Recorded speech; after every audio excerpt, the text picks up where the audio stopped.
vont danser sur ma tombe. Je n'aurais jamais existé. Qu'on se souvienne de moi. Le Roi Semeur de Ionesco est ce texte qui résonne encore plus fort aujourd'hui. Une pièce que Michel Bouquet aura jouée 800 fois à plusieurs étapes de sa carrière.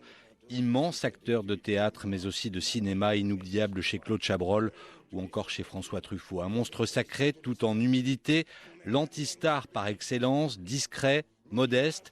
Il avait confié en 2019 qu'il ne remonterait plus sur scène et il expliquait au micro de l'AFP sa conception du métier d'acteur. J'ai été figé, si vous voulez, par la vie, dans cet état d'un petit bonhomme qui se disait dans son coin « Ah ben, je suis mieux là où je suis, dernier de la classe, je suis mieux là, j'apprends mieux. » Mon trajet d'acteur, ça a été la même chose. C'était devant des géants, Shakespeare, tout ça, Molière, tout ça. Et je disais, pour les observer, c'est mieux que je sois vraiment persuadé que je ne suis rien. Le savoir d'un acteur, c'est de ne connaître rien et d'espérer d'être accompagné d'une vérité qui est dans le texte, mais ne pas savoir si on y parvient.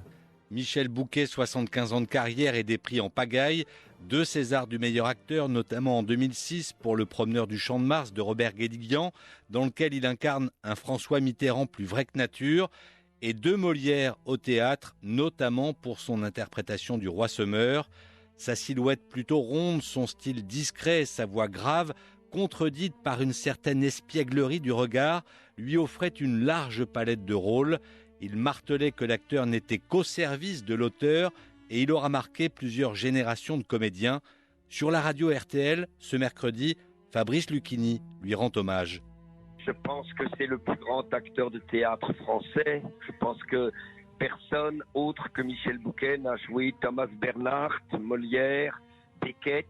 C'est pour moi un des grands acteurs, car il avait 3 choses essentielles.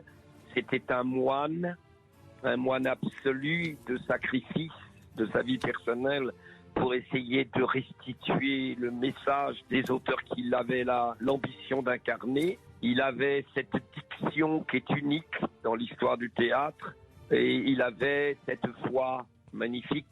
Il t'imposait l'écoute puisque sa voix était tellement incarnée, tellement puissante que quand il parlait, naturellement, tu écoutais. Pour Michel Bouquet, jouer la comédie était une nécessité intime plus qu'un plaisir.